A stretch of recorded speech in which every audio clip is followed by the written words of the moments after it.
All right, welcome back to Chapter 4. We're going to finish up Chapter 4 today, Section 7 on grouping symbols. Now, grouping symbols are parentheses and brackets and braces and such, primarily parentheses. And we've already studied order of operations involving grouping symbols, but what this means is that there may be grouping symbols within the equation itself. Now, what I've listed here are the rules that we use to solve pretty much any equation, any linear equation that has one variable in it. And this is our new step. This is what's going to be different about the problems in this section as compared to the previous sections. We're going to have to make sure that we simplify both sides of the equation if necessary. That means we have to eliminate parentheses, and we use the distributive property to help us with that. And then we combine any like terms. Now, there may not be parentheses, but most of the problems in this section have them. And there may not be like terms, but we'll see this occur from time to time. Once we have done this, then the problem becomes more like the problem from the last section. We get the variable on only one side if necessary. We undo any addition or subtraction if necessary. And then we undo any multiplication or division step if necessary. So it all depends, problem by problem. Sometimes we can skip one or more of these steps. Sometimes we have to do every single step. Now, I only have one example listed here because I didn't have very much space, and these problems, as you can see, take longer because there are quite possibly more steps involved. You can see in this equation here, the variable is on only one side. It's on the left side. But what's different about this problem? Parentheses. So step one, I'm going to simplify both sides of the equation, really just the left side because the right side is already simplified. And I'm going to eliminate the parentheses by distributing. We've done this before, way back, long time ago, back in Chapter 1. We've distributed. 5 times 2x is 10x, minus 5 times 1 is 5, and that equals negative 25. Now the equation should look a lot simpler to you. It looks like a two-step equation. We don't have to worry about step 2 because it's already done. The variable's on one side, but we have to undo, in this case, the subtracting 5. I have to undo this minus 5, and I'm going to do that by adding 5, and I'm going to add 5 to both sides. Okay, the minus 5 and the plus 5 are going to cancel out. I'm going to get 10x. On the right side, I have a negative 25 plus a positive 5. That's a negative 20. You can see I'm almost done. I have to get rid of the 10 that's times the x. I'll do that by dividing both sides by 10. And this one is kind of nice. It comes out to be a nice integer, and I get x equals negative 2. Now, just like any other type of equation, it doesn't matter if there's grouping symbols in it or not, we can check our work by taking the answer and plugging it back into the variable of the original problem and see if we get a true statement. I'm going to do the check for this problem here, off to the side. I'm going to plug a negative 2 right in there. I have 5 times the quantity of 2 times negative 2 minus 1 is equal to negative 25. Inside the parentheses, I'm going to multiply before I subtract, order of operations. 2 times negative 2 is negative 4. That's minus 1 equals negative 25. Now I'm subtracting 1 from a negative 4. Remember, that's like adding the opposite. So I'm going to have 5 times, this is going to give me negative 5. And 5 times negative 5, positive times negative is negative. Negative 25 does equal negative 25. It checks out okay. Now we look at equations, and this is actually one of the simpler types of equations that you might see in this section. We look at these equations and the checks, and we see how much we've advanced since Chapter 3 when we started doing the simpler one-step equations. But they do get more complicated, which is why I've been emphasizing to all my students that don't just try to do the work in your head and try to figure it out by looking here and saying, okay, let me plug some numbers in. Get to a point where you can systematically work out the steps so you can get your answer. And these are those steps. All right? Now we're going to do a few more examples when we clear this out. Here are 3 more. This first one here, I have 7 equals 3 times the quantity x plus 1 is equal, minus 2. So as you can see here, hang on one second. I keep telling the president to stop calling me every time he has a problem. My goodness. All right, so what I'm going to do here is I'm going to solve this equation. I'm going to distribute. I'm going to get 3x. This is on the right side. I'm going to get 3x plus 3 Now I don't multiply the 3 times the minus 2, that's just minus 2 on the end. And I'm going to combine like terms here. So I have 7 is equal to 3x, a plus 3 and a minus 2 is a plus 1. Now I have done step 1. I have simplified both sides completely. I don't have much space here, but now I'm going to solve this equation. The variable's on just the right side. That's to my advantage. There's a plus 1 here. I'm going to have to get rid of that. I'm going to subtract 1 from both sides. And that gives me 6 equals 3x. This is going to cancel. Well, this one's going to come out nice. I can see it coming. I'm going to divide both sides by 3. And I get x is equal to 2. Over here, this is a little bit more complicated looking because I have 2 sets of parentheses. I'm going to distribute. 4 times t is 4t plus 4 times 5 is 20.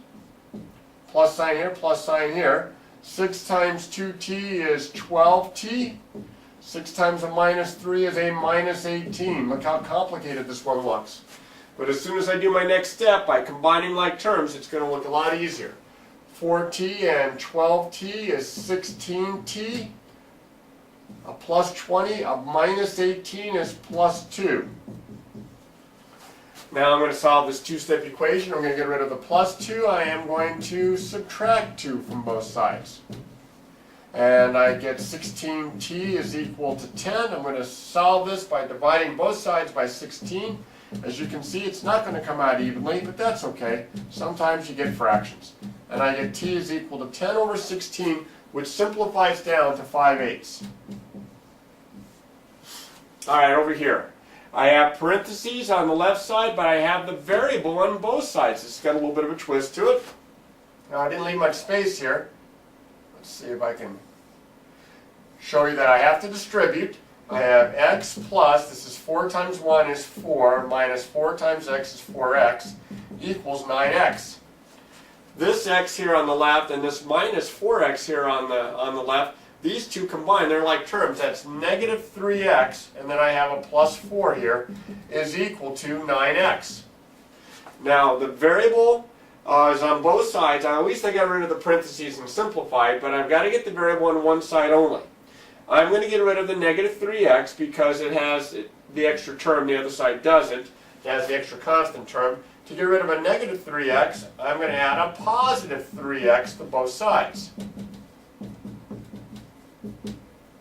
These are going to cancel. I'm going to get 4 on the left side. On the right side, I get 12x. And for the second problem in a row, it doesn't look like it's going to give me an integer for an answer. I'm going to divide both sides by 12. 4 divided by 12 doesn't come out evenly, but I can simplify it like a fraction to 1/3 by dividing top and bottom by 4. And I get x is equal to 1/3, or 1/3 equals x. And that's my answer here. All right, now these 3 examples are good ones, but they're not as tricky as some of the other ones that we might encounter, but they're definitely leading up to the more difficult problems. As you can see, more and more steps on these, so stay with me when we clear this out. All right, here are a couple more examples where we have the variables and we have parentheses and symbols of grouping that we have to deal with here. So we have the variables on just one side here. We have the variables on both sides of the equation here. I'm going to solve both of these. We'll start with this one. Just like before, I have to eliminate the parentheses, but unlike any example I've done so far, the second set of parentheses has a number in front with a subtraction sign in front of the number. I'm going to distribute. 2 times 3x is 6x, and 2 times minus 5 is minus 10. So far, so good. But when I distribute over here, don't think of this as 3 that's going to be multiplied through. Think of this as a negative 3 that's going to be distributed through. Negative 3 times 1 is negative 3, or minus 3. Negative 3 times a minus 1x, negative times negative is positive, or plus 3x. Check that out very, very carefully, how I got that. That's the most common error. People will put a minus sign here instead of a plus. It's negative times negative. Now I combine like terms. This is 9x. A minus 10 and a minus 3. That's minus 13 is equal to 5. Now the variable's on one side. I'm going to undo the stuff around it. I'll get rid of the minus 13 by adding 13 to both sides. And I get 9x is equal to 18. These are going to cancel out. Then you can see I can divide by 9. And I get x is equal to 2. And there's my answer. Now on this problem here, it's not as messy with the signs, but the parentheses are on both sides. The variable's on both sides. It's going to take a number of steps. I distribute on the right. I get 5h plus 30 minus 6. And I distribute on this over here, and I get 15h minus 6. Now on the left side, I have like terms. I have 5h plus 24, and that's from here. And then I have 15h minus 6. My variable's on both sides with extra terms. I'm going to get rid of the term with the variable with the smaller coefficient by subtracting 5h from both sides. So I subtract 5h from both sides. These cancel out. I get 24 is equal to, now combine like terms, that's 10h minus 6. Minus 6 right there. Now I'm going to solve this. I'm going to get my variable all by itself. It's a two-step equation. The variable just happens to be on the right. Let's get rid of the subtraction step first by doing the inverse of subtracting 6. I'm going to add 6, and I'm going to do that to both sides. So I get 30 is equal to 10h. Now I'm going to go ahead and I'm going to solve this one by dividing by 10, both sides. And it even comes out evenly. I get 3 is equal to h, or h is equal to 3.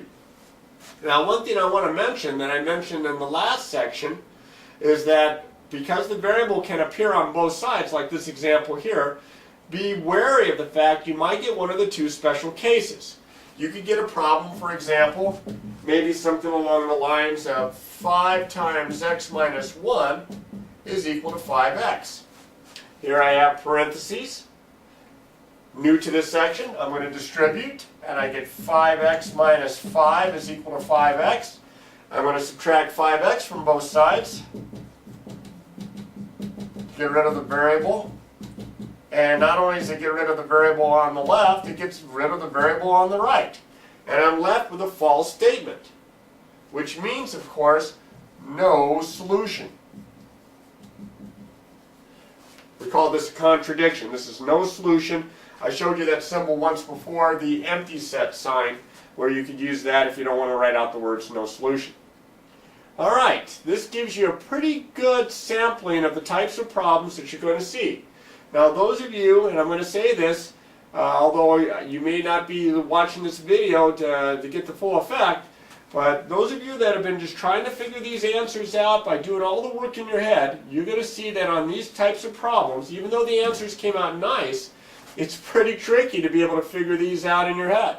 You need a systematic way of doing this. Remember, simplify both sides completely, if necessary. That means eliminate parentheses by distributing and combine like terms.